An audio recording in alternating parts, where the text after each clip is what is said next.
السلام عليكم ورحمة الله وبركاته. نحمده ونصلي على رسوله الكريم.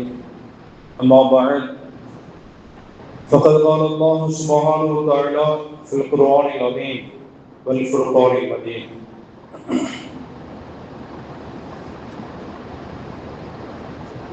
ولله على الناس حج البيت من استطاع إليه سبيلا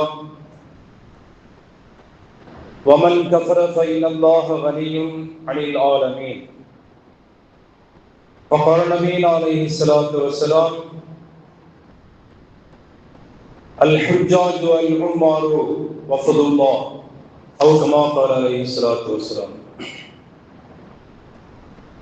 سبحانك لا علم لنا إلا ما علمتنا إنك أنت العليم الحكيم.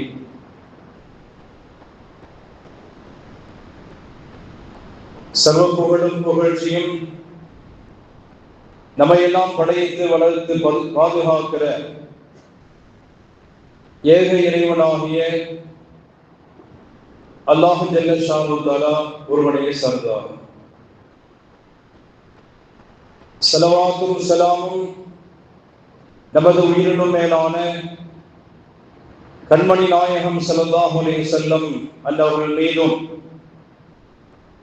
அன்னவர்களின் பரிசுத்தமான குடும்பத்தார்கள், உத்தம சத்திய சஹாபாக்கள், தாபீங்கள், தபஅ தாபீங்கள், அக்தாபுகள், அவுலியாக்கள், நாதாக்கள், நல்லோர்கள் மற்றும் உண்டான நம் அனைவர்கள் மீதும் அல்லாஹ்வுடைய கருணையும் சாந்தியும் என்றென்றும் நின்று நிலவட்டுமாக. அல்ஹம்துலில்லாஹ், அல்லாஹ்வுடைய மகத்தான கிருபையினால் ஜனநாயக கடமை என்று சொல்லப்படுகிற வாக்குரிமையை அளித்துவிட்டு அடுத்து இறை கடமைக்காக நாம் அமர்ந்திருக்கிற இந்த நேரத்திலே, இது துல்கஅதா மாதத்தினுடைய முதல் ஜும்மாவாக இருக்கிறது. உலகமெங்கிலும் இருக்கும்படியான முஸ்லிம்கள் இறை இல்லமாம் திரு கஅபாவை நோக்கி புனிதமான ஹஜ் பயணத்தை மேற்கொள்ளுகிற ஒரு நற்சிறந்த மாதமாக துல்கஅதா மாதம் இருக்கிறது.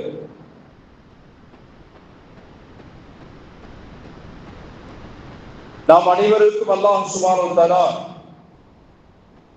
ஹஜ் கிரிகைகளையும் உம்ரா போன்ற பெருவணக்கங்களையும் குடும்பத்தாரோடு நிறைவு செய்கிற நற்பாக்கியத்தை அல்லாஹ் நாம் அனைவருக்கும் வழங்கி அருள்வானாக. கண்ணியத்துக்குரிய அல்லாஹ் நல்லடியார்களே, அண்ணல் பெருமானார் ஸல்லல்லாஹு அலைஹி வஸல்லம் கூறினார்கள்: புனியல் இஸ்லாம் அலா கம்ஸின், இஸ்லாம் என்கிற ஒரு மாளிகை, இஸ்லாம் என்கிற மாளிகை இருக்கிறது, அது 5 பெரிய தூண்களினால் நிறுவப்பட்டிருக்கிறது என்று பெருமானார் சொன்னார்கள். ஷஹாதத்து அன் லா இலாஹ இல்லல்லாஹ் வ அன்ன முஹம்மதன் ரசூலுல்லாஹ். முதலாவது தூண் லா இலாஹ இல்லல்லாஹ் என்கிற திருக்கலிமா. அந்த தூணுக்குள்ளானே, அந்த கலிமாவிற்குள்ளானே நுழையாமல் இந்த மார்க்கத்தினுடைய மாளிகைக்குள்ளானே யாரும் உள்ளே நுழைய முடியாது. எனவே அனைவர்களும் லா இலாஹ இல்லல்லாஹ் முஹம்மது ரசூலுல்லாஹ் என்ற திருக்கலிமாவை மொழிந்து ஆக வேண்டும் என்கிற நிலைமைகளையும் அல்லாஹ் ஏற்படுத்தியிருக்கிறார்.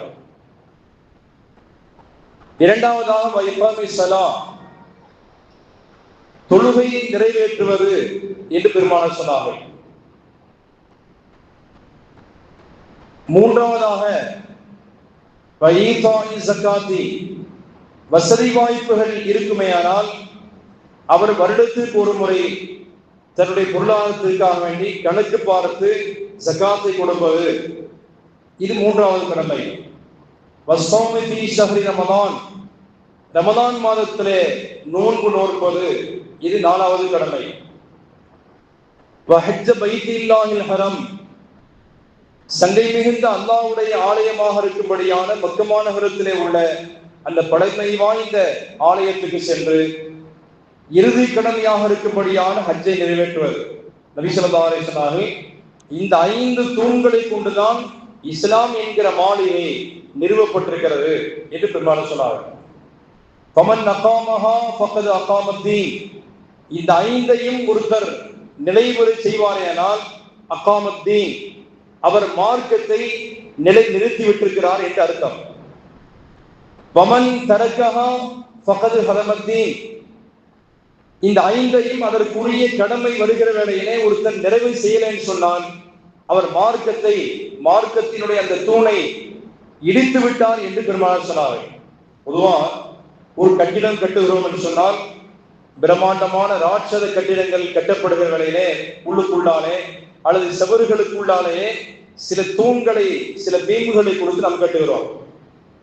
சாதாரண மதில் இடிஞ்சிட்டால் கூட அந்த பீமுடைய அந்த உறுதிப்பாட்டிலேயே அந்த கட்டிடம் தாங்கி நிற்கும்.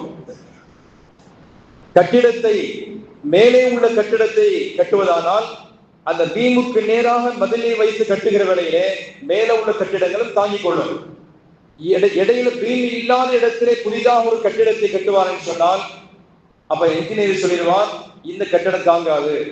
இதே மாதிரிதான் இந்த 5 தூண்களையும் வைத்துக் கொண்டு சில தவறுகள் இருந்திருந்தால் கூட ஒரு மனிதன் இந்த மார்க்கத்தை தாக்கு பிடித்து விட முடியும். ஆனால் அடிப்படையான இந்த 5 காரியத்தையும் ஒருத்தர் தகர்த்தெறியும்படியான காரியத்தை செய்வாரேயானால் இந்த மாளிகை அவரிடத்திலிருந்து தகர்ந்து போய்விடும் என்று பெருமானார் ஸல்லல்லாஹு அலைஹி வஸல்லம் இலக்கிய நயத்தோடு நமக்கு ஊமையாக சொல்லுகிற காட்சியை பார்க்கிறோம். அன்பிற்குரிய அல்லாஹ்வின் நல்லடியார்களே, அல்லாஹும் ரசூலும் நமக்கு வகுத்து கொடுத்திருக்கும்படியான இந்த 5 கடமைகளை பற்றி, இந்த 5 கடமைகளிலே உள்ள தத்துவங்களை குறித்து நாம் சிந்திக்க கடமைப்பட்டிருக்கிறோம். முதலாவது கலிமா. நபி ஸல்லல்லாஹு அலைஹி வஸல்லம் அல் கலிமத்து தஹ்தீமு மா கான கப்லஹு, அல் கலிமத்து தஹ்தீமு மா கான கப்லஹா. கலிமா இருக்கிறதே, லா இலாஹ இல்லல்லாஹ் என்கிற இந்த திருக்கலிமா இருக்கிறதே, ஒரு மனிதர் இதை சொல்லுவாரேயானால் அதற்கு முன்னாலே உள்ள அனைத்து பாவத்தையும் அல்லாஹ் தஆலா இந்த கலிமாவினுடைய பரக்கத்தினாலே அல்லாஹ் மன்னித்து விடுகிறான் என்று பெருமானார் சொன்னார்கள். மூசா அலைஹிஸ்ஸலாம் கேட்டாங்க, யா அல்லாஹ், யாருக்குமே சொல்லி தராத ஒரு புதிய திக்ர் ஒன்றை எனக்கு நீ சொல்லி தர வேண்டும் என்று சொன்னால், அடிக்கடி உன்னோடு உரையாடுகிற பாக்கியத்தை நான் தான் பெற்றிருக்கிறேன். உலகத்திலேயே மூசா அலைஹிஸ்ஸலாத்துக்கு பெயர் கலீமுல்லாஹ், அல்லாஹ்வோடு பேசக்கூடிய நபி என்று அவர்களுக்கு தான் பெயர். எனவே மூசா அலைஹிஸ்ஸலாம் கேட்டாங்க, அடிக்கடி தூர் சீனாய் மலைக்கு சென்று அல்லாஹ்விடத்திலே உரையாடுகிற பாக்கியத்தை பெற்ற நபி மூசா அலைஹிஸ்ஸலாம் கேட்டாங்க, யா அல்லாஹ், உலகத்திலே யாருக்கும் நீ சொல்லித் தராத எனக்கு மட்டும் பிரத்யோகமான முறையிலே ஒரு திக்கரை, ஒரு கலிமாவை சொல்லித் தர வேண்டும். அல்லாஹ் உடனே சொன்னான், லா இலாஹ இல்லல்லாஹ். நாங்க மூசா அலைஹிஸ்ஸலாம் ஆச்சரியப்பட்டாங்க, யா அல்லாஹ், லா இலாஹ இல்லல்லாஹ்வா ஆதம் அலைஹிஸ்ஸலாத்திலிருந்து கடைக்கோடி மனிதர் வரைக்குமே தெரியுமே, அந்த திக்ருடைய நன்மையை பற்றி எல்லாருக்குமே தெரியுமே, நான் அதை சொல்லவில்லை, அதை கேட்கவில்லை. யா அல்லாஹ், யாருக்குமே சொல்லித் தராத ஒரு புதிய கலிமா ஒன்றை, ஒரு திக்ரை எனக்கு சொல்லித் தர வேண்டும். மூசா அலைஹிஸ்ஸலாம், இல்லையா, நான் உன்னோடு அதிகமாக உரையாடுகிற பாக்கியத்தை பெற்றிருக்கிறேனே, அதனால எனக்கு மற்றும் விசேஷமான ஒரு திக்ரை சொல்லித் தர வேண்டும். அல்லாஹ் சொன்ன லா இலாஹ இல்லல்லாஹ். அப்ப மூசா அலைஹிஸ்ஸலாம் கேட்டாங்க, யா அல்லாஹ், லா இலாஹ இல்லல்லாஹ் எல்லாருக்குமே தெரியுமே. அல்லாஹ் சொன்னால், லா இலாஹ இல்லல்லாஹ் என்கிற இந்த கலிமாவை ஒரு தட்டிலையும் என் சம்பந்தமாக சொல்லப்படுகிற எத்தனை திக்ருகள் இருக்கிறதோ அனைத்தையும் ஒரு திராசில் வச்சுட்டால் கூட இதனுடைய தாத்பரியம், இதனுடைய கணம் அது மிகைத்து காணப்படும். மற்ற ஏனைய அனைத்து திக்ருகளையும் காண மிகைக்கக்கூடியதாக இந்த லா இலாஹ இல்லல்லாஹ் இருக்கிறது என்று விசேஷமான திக்ரை கேட்ட மூசா நபி இடத்திலே அல்லாஹ் லா இலாஹ இல்லல்லாஹ் தான் சொல்லிக் கொடுத்தான். எனவே அவ்வளவு பெரிய தாத்பரியம் பொருந்திருக்கும்படியான ஒரு கலிமா தான் இந்த திக்ர், லா இலாஹ இல்லல்லாஹ் என்கிற கலிமா. ஆதம் அலைஹிஸ்ஸலாம் அவங்க எல்லாம் ஆரம்பித்து நபிகள் நாயகம் ஸல்லல்லாஹு அலைஹி வஸல்லம் அவர்கள் வரை 1.25 லட்சம் நபிமார்களும் சொல்லிய கலிமா.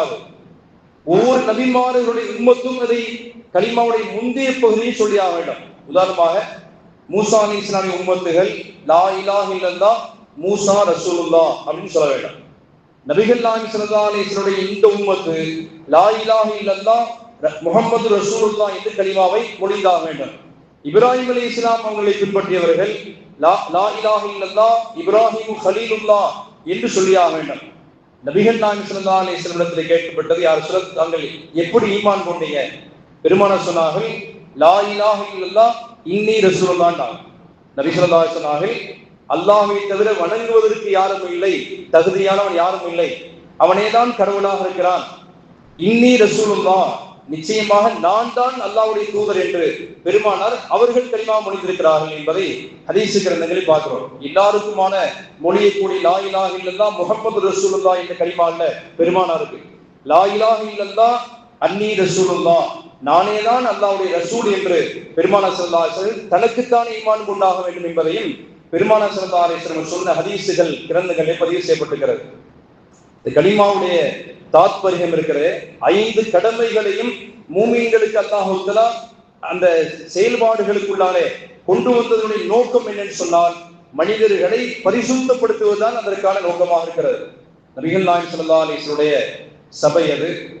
ஒரு நபி தோழர், ஒரு சஹாபி வருகை தருகிறார். யா ரசூலல்லாஹ் அகீம் ஃபீ ஹத்தல்லாஹ், நாயகமே அல்லாஹ்வுடைய அந்த ஹத்தடிக்கக்கூடிய நான் ஒரு பெரிய பாவத்தை செய்து விட்டேன். அகீம் அலைய ஹத்தல்லாஹ், அல்லாஹ்வுடைய தண்டனையை எனக்கு நிறைவேற்றுங்கள் என்று வந்திருக்கிறார். பொதுவாக ஹத்தடிக்கிறதுன்னு சொன்னா நம்ம எல்லாம் அரபு நாடுகள் இருந்ததுனால எல்லோருக்குமே தெரியும். ஹத்தடிப்பது அல்லது ஹத்து என்று சொன்னால் அந்த குற்றவியல் சட்டத்தை நிறைவேற்றுவதற்கு சொல்லப்படுகிற வார்த்தை. அப்படிப்பட்ட ஒரு பெரிய குற்றத்தை அவர் தான் செய்து விட்டதாக நினைக்கிறார். நபி ஸல்லல்லாஹு அலைஹி வஸல்லம் பொதுவாக இப்படியான குற்ற செயல் செய்துவிட்டேன் என்று பெருமானார் ஸல்லல்லாஹு அலைஹி வஸல்லம் இடத்துல யாராவது ஒரு சொல்லுவானேனால் அது பெருசா காதுல வாங்க, அப்படி திரும்பிடுவாங்க. அதை போய் ஏன் தோண்டி கொண்டிருக்க வேண்டும் என்பதற்காக வேண்டி பெருமானார் ஸல்லல்லாஹு அலைஹி வஸல்லம் ஞாபகமாக அப்படி திரும்பிடுவாங்க. அதை பற்றி ஒரு அக்கறை எடுக்காமல் அதை திரும்பிக் கொள்வார்கள். அவரே பாவம் தண்டனை கொடுக்க வேண்டும் என்கிற மாதிரியாக நபி ஸல்லல்லாஹு அலைஹி வஸல்லம் திரும்பிக் கொள்வார்கள். அப்படி திரும்பினார்கள்.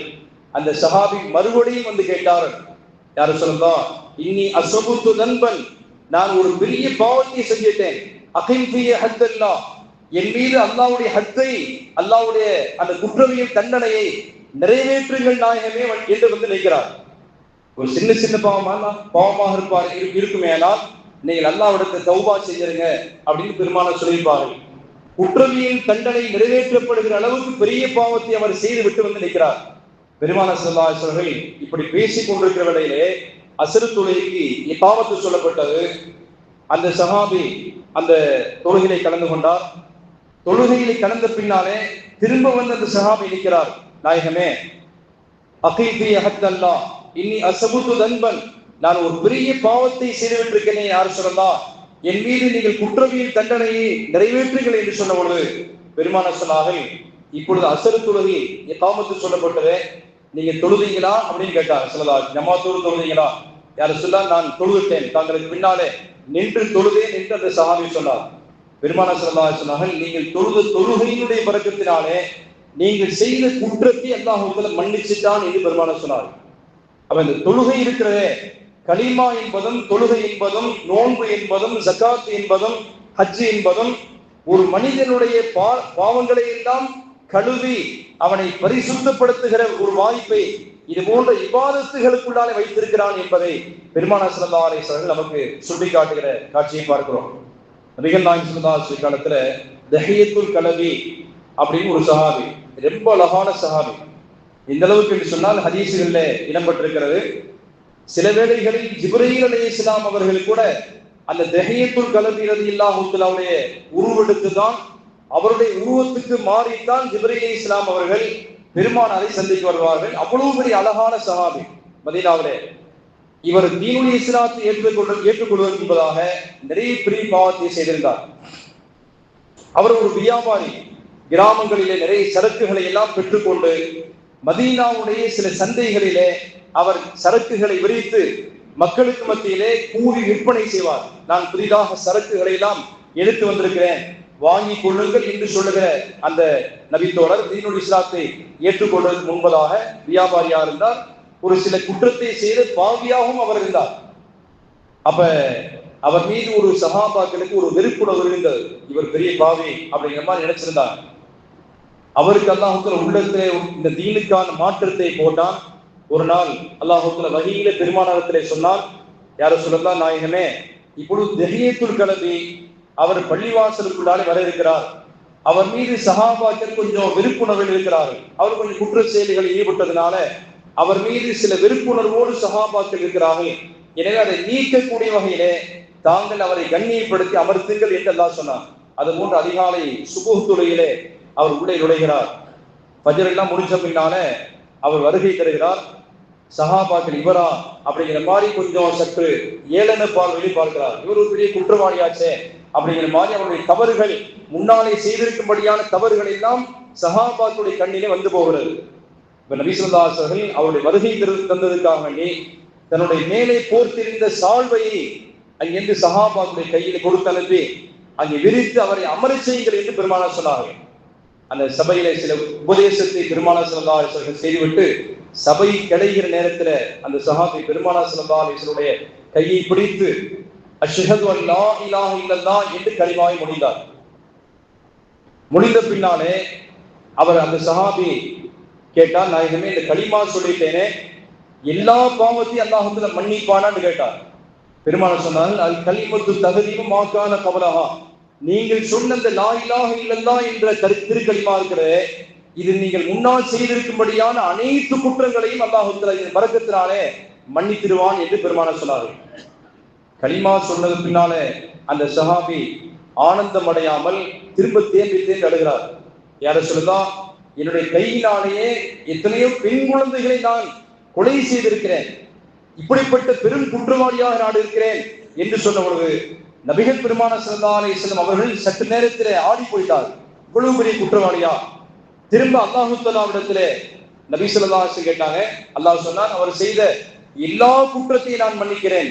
அப்படியானால் யா அல்லாஹ், என்னுடைய உம்மத்திலே எத்தனையோ மனிதர்கள் இந்த கலிமாவை பல்வேறு தருணங்களிலே பல முறை மொழிந்திருக்கிறார்கள். யா அல்லாஹ், என்னுடைய உம்மத்திலே உள்ள ஒவ்வொரு தனிநபரை மன்னிப்பாயாக என்று கேட்ட பொழுது அல்லாஹ் சொன்னான், மன்னித்துட்டேன். உங்களுடைய உம்மத்துகளிலே லா இலாஹ இல்லல்லாஹ் என்ற இந்த கலிமாவை முடிந்த பரக்கத்தினாலே நான் உங்களுடைய உம்மத்தினுடைய ஒவ்வொரு தனிநபர்களுடைய குற்றத்தையும் நான் மன்னிக்கிறேன் என்று அல்லாஹ் தஆலா சொன்னான் என்பதை தஃசீர் ரூஹுல் பயான்ல பதிவு செய்கிறார். அதே போன்றுதான் நோன்பு இருக்கிறது. நபி ஸல்லல்லாஹு அலைஹி வஸல்லம் சொன்னார்கள், மன் ஸாம ரமதான ஈமானன் வ இஹ்திஸாபன், யார் இறை நம்பிக்கையோடும் நன்மையை அல்லாஹ்விடத்தில் எதிர்பார்க்கும் யார் நோன்பு நோக்கிறாரோ, ஒஃபிரலஹு மா தகத்தம மின் தன்பி, அவர் இதற்கு முன்னாலே செய்த எல்லா பாவத்தையும் அல்லாஹ் தஆலா மன்னிக்கிறான் என்று பெருமானார் சொன்னார்கள். ஜகாத்தை பற்றி பெருமானார் சொன்னார்கள், குதுமின் அம்வாலிஹிம் சதகத்தன் துதஹீருஹும் வ துஸக்கீஹிம். அல்லாஹ் சொன்னார், அந்த ஜகாத்தை நீங்கள் வசூலியுங்கள். நாயகமே, யார் ஜகாத்து கொடுப்பதற்கு தகுதியாக இருக்கிறாரோ அவர்களிடத்தை அதற்கான பொருளை நீங்கள் சென்று எடுங்கள் என்று அல்லாஹ் சொன்னார். ஒன்று இருக்கிறது ஜகாத்து கேட்டு வாங்குறது, ஆனால் ஜகாத்தை நீங்கள் எடுத்தாக வேண்டும் என்று அல்லாஹ் சொன்னார். ஜகாத்தை நபிகள் நாயகம் ஸல்லல்லாஹு அலைஹி வஸல்லம் காலத்திலே அது கவர்மெண்டாக இருந்ததுனாலே பெருமானார் சஹாபாக்களை அனுப்பி வைத்து ஜகாத்தை எடுக்கிற பழக்கம் இருந்தது. ஜகாத்து கொடுக்க வேண்டும் என்கிற நிர்பந்தத்தை நபி ஸல்லல்லாஹு அலைஹி வஸல்லம் ஏற்படுத்தினார். அப்படி ஜகாத்து கொடுத்த பின்னாலே பெருமானார் ஸல்லல்லாஹு அலைஹி வஸல்லம் மற்றும் ஸல்லி அலைஹி, ஜகாத்தை யார் கொடுத்துட்டாரோ அவருக்காக வேண்டி தாங்கள் துஆ செய்யுங்கள். அந்த துஆ பெருமானார் ஸல்லல்லாஹு அலைஹி வஸல்லம் துஆ என்பது சஹாபாக்களுக்கு மட்டுமல்ல, கியாமத்து நாள் வரை யார் முறையாக ஜகாத்தை பேணி கொடுக்கிறாரோ அவர்கள் அத்துணை நபர்களுக்கும் பெருமானார் ஸல்லல்லாஹு அலைஹி வஸல்லம் நிச்சயமாக துஆ இருக்கிறது என்பதிலே சந்தேகமில்லை. எனவே ஜகாத் என்பதும் துதஹீருஹும், நீங்கள் ஜகாத்தை கொடுத்த பின்னாலே அவர்களை பரிசுத்தப்படுத்துங்கள் என்று அல்லாஹ் சொன்னார். உள்ரங்கமான வெளிரங்கமான அனைத்து குற்றத்தையும் அல்லாஹ் தஆலா இந்த ஜகாத்திலே மன்னித்து விடுகிறார். இறுதி கடமையாக இருக்கிற ஹஜ்ஜும் அப்படித்தான். நபிகள் நாயகம் ஸல்லல்லாஹு அலைஹி வஸல்லம், மன் ஹஜ்ஜ லில்லாஹி ஃபலம் யர்ஃபுஸ் வலம் யஃப்சுக் ரஜஅ கயௌமி வலதத்துஹு உம்முஹு, யார் பாவச் செயல்கள் கலக்காத நிலையிலே ஹஜ்ஜை முறையாக தர்தீபாக செய்துவிட்டு தாயகம் திரும்புவாரோ அவர் சும்மா திரும்பியவர் அல்ல. பெருமானார் சொன்னார்கள், ரஜஅ கயௌமி வலதத்துஹு உம்முஹு, அன்று பிறந்த பாலங்களை போன்று ஒரு தாய் தன்னுடைய குழந்தையை ஜனிக்கிறார், குழந்தையை பெற்றெடுக்கிறான் சொன்னார், அந்த குழந்தை எப்படி பாவம் அறியாமல் இருக்குமோ அது போன்ற நிலைக்கு ஒரு ஹாஜி மாறி போய்விடுகிறார்.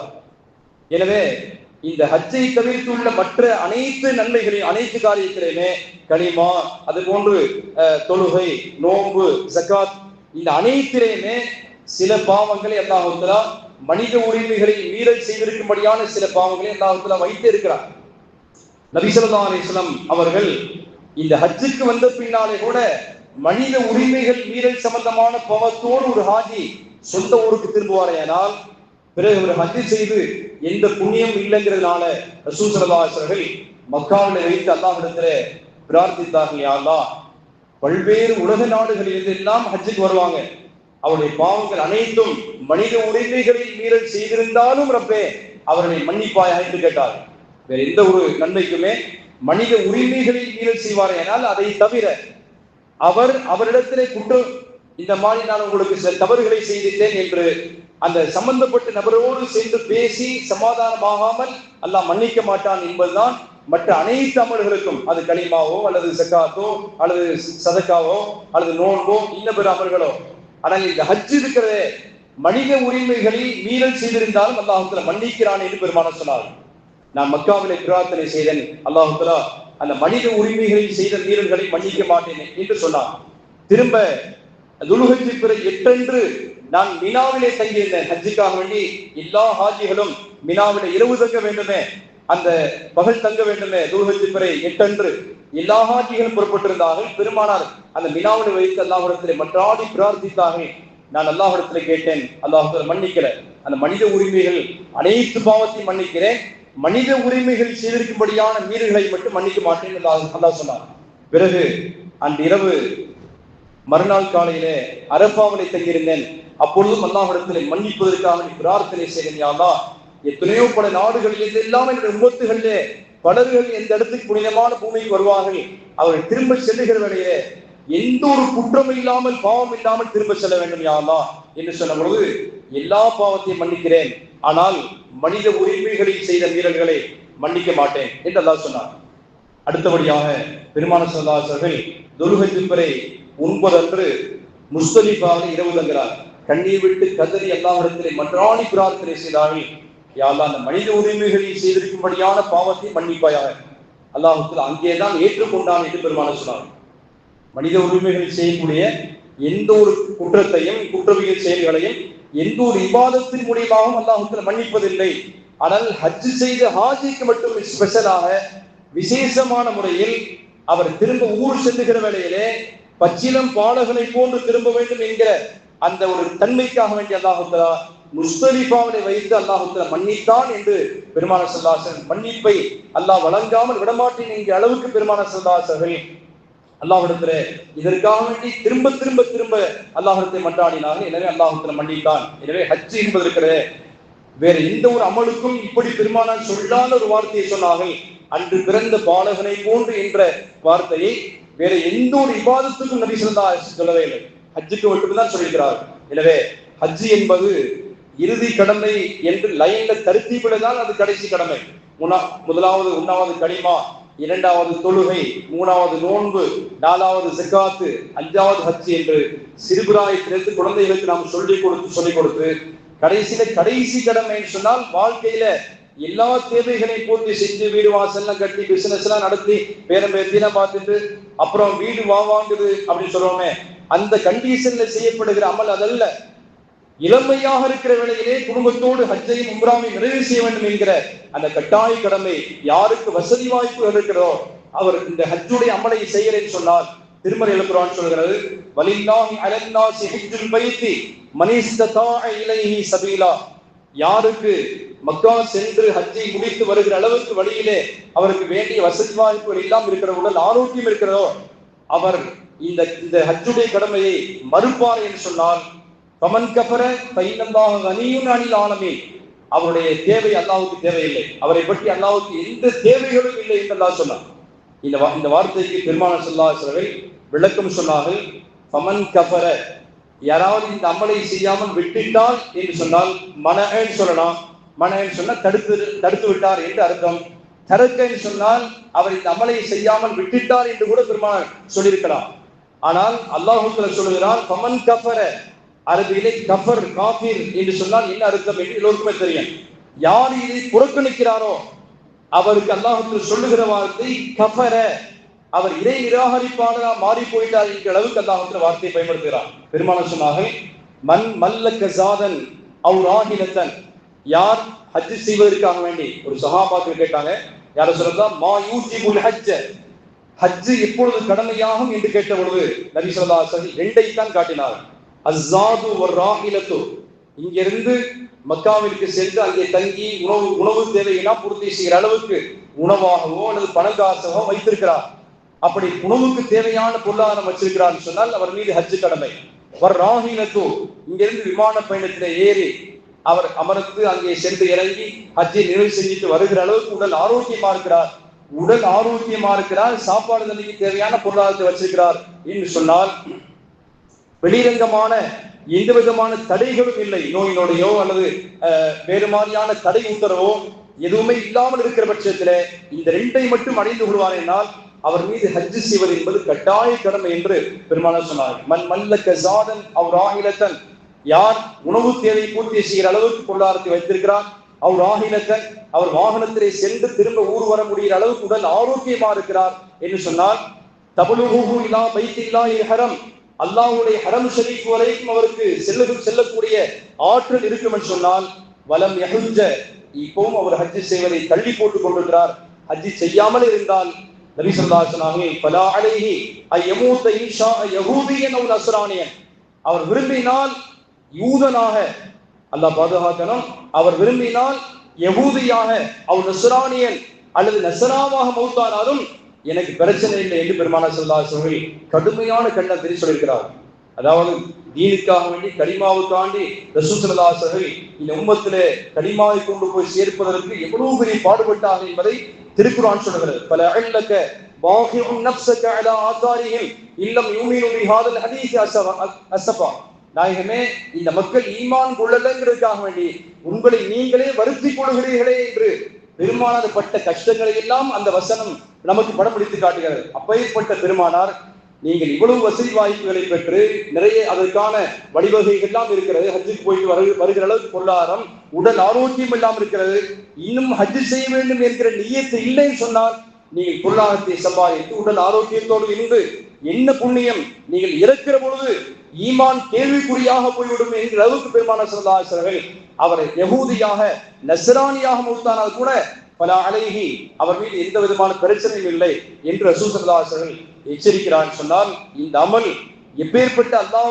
விருப்பமான ஒரு அமல் என்பதை நாம் புரிந்து கொள்ள வேண்டும். நம்ம எல்லாம் கேள்விப்படுகிறோம், நூஹ் அலைஹிஸ்ஸலாமுடைய காலத்துல கடுமையான வெள்ளப்பெருக்கம் ஏற்பட்டது, வானம் பொத்து கொண்டு மழை பொழிவித்தது, பூமியிலிருந்து கடுமையான நீர் ஊற்று கிளம்பி உலகத்தில் உள்ள அனைத்து இறை நிராகரிப்பாளர்களையும் அல்லாஹ் அழித்தார். உலகத்தில் ஏற்பட்ட பெரும் சுனாமி அது. எல்லாரையும் அல்லாஹ் அழிச்சிட்டு இறை நம்பிக்கை கொண்ட மக்களை மட்டும் அல்லாஹ் கப்பலில் ஏற்றி அல்லாஹ் பயணப்படை செய்தானே, அவர்களை காப்பாற்றினானே. அந்த பயணமான அந்த கப்பலிலே உள்ள அத்துணை மக்களையும் அல்லாஹ் என்ன செஞ்சான்னு சொன்னால், அந்த உலகத்துல மேல் வரை தண்ணி வந்தது, எங்கேயுமே பூமி தெரியவில்லை. இந்த கப்பலிலே உள்ள அத்துணை மக்களையும் அல்லாஹ் சுப்ஹானஹு வ தஆலா அந்த கஅபத்துல்லாவுக்கு மேலே அந்த கப்பலை அப்படியே அல்லாஹ் வட்டமடிக்க செய்தார். தப்சீர்களை பதிவு செய்கிறார்கள். நபி ஸல்லல்லாஹு அலைஹி வஸல்லம் அந்த கப்பலில் இருந்த முதல் மனித குலம் கஅபாவை 40 நாட்கள் வரை வேற எந்த அமலுமே செய்ய முடியாது. தொழுகைக்கு ஒழு செய்வதற்கு தண்ணீர் வேணும். உயரமான கப்பல்ல உட்கார்ந்துருக்காங்க, குடிப்பதற்கு மட்டும்தான் தண்ணீர் இருக்கும், வேற வழி இல்லை. ஜகாத்துடைய கடமை அங்கே இல்லை, நோன்பு வைக்க வேண்டிய நிர்பந்தமான நிலையும் அங்கே இல்லை. இப்படி எந்த ஒரு அமலும் செய்ய முடியாத நேரத்தில் 40 நாட்கள் வரை கப்பலில் அவர்கள் அமர்ந்து கொண்டே அந்த கப்பலை அல்லாஹ் சுப்ஹானஹு வ தஆலா 40 நாட்கள் வரை கஅபத்துல்லாஹ்விலே மேலே தண்ணிக்கு மேலே அல்லாஹ் வட்டமடிக்க செய்தான். அந்த கப்பலை திருக்குர்ஆன் சொல்கிறது, இன்று வரை பாதுகாத்து வச்சிருக்கிறோம். எதனால சொன்னால் இது குர்ஆனுடைய வசனம். அது அந்த பல்யோம நுனஜ்ஜிஹி, அந்த கப்பலிலே பயணம் செய்த மக்களுடைய அத்தாட்சியாக அந்த ஆர்மீனியா மலைத்தொடர், ரஷ்யாவிலே உள்ள ஈராக்கிலிருந்து ரஷ்யாவுடைய பார்டர் வழியிலே உள்ள ஆர்மீனிய மலைத்தொடரிலே உள்ள பனிக்கட்டி பாறைக்குள்ளாலே இந்த கப்பல் அல்லாஹ் பாதுகாப்பாக வைத்திருக்கிறான் என்று திருக்குர்ஆன் சொல்கிறது. எதனாலே பாதுகாப்பு? உலக மூமின்கள் எல்லாம் அந்த கப்பலில் ஏற்றப்பட்ட பின்னாலே, இறை நிராகரிப்பாளர்கள் எல்லாம் அழிக்கப்பட்ட பின்னாலே இந்த கப்பல் தான் அந்த மூமின்களோடு தவாபு சுற்றிய கப்பல் என்பதற்காக வேண்டி தவாபு சுற்றிய கப்பலை அல்லாஹ் தஆலா உலகத்தினுடைய அத்தாட்சியாக பாதுகாப்பாக வைத்திருக்கிறான் என்பதை திருக்குர்ஆன் சொல்கிறது. எனவே வரக்கூடிய நாட்களிலே ஹஜ் உம்ரா சம்பந்தமாக நிறைய செய்திகளை நாம் இன்ஷா அல்லாஹ் பார்ப்போம். நாம் அனைவர்களும் ஹஜ்ஜை செய்ய வேண்டும் என்கிற ஆசைப்பட வேண்டும். அதற்காக துஆ செய்யக்கூடிய நல்ல பாக்கியத்தையும், ஒவ்வொரு குடும்பத்திலையும் யாருமே ஹஜ் செய்யாமல் இந்த உலகத்தை விட்டும் விடைபெறக்கூடாது என்கிற அளவுக்கு எல்லோருமே அல்லாஹ்வுடைய முதல் ஆலயத்தை சென்று தரிசித்து விட்டு ஹஜ் செய்து விட்டு நிறைய உம்ராக்கள் செய்து மறுமைக்கான நறுப்பணங்கோடு அல்லாஹ்வை சந்திப்பதற்கான பாக்கியத்தை நமக்கு அல்லாஹ் வழங்கிடுவானாக. வாஹிதான் அல்ஹம்துலில்லாஹி ரப்பில் ஆலமீன். அஸ்ஸலாமு அலைக்கும் வரஹ்மத்துல்லாஹி வபரகாத்துஹு.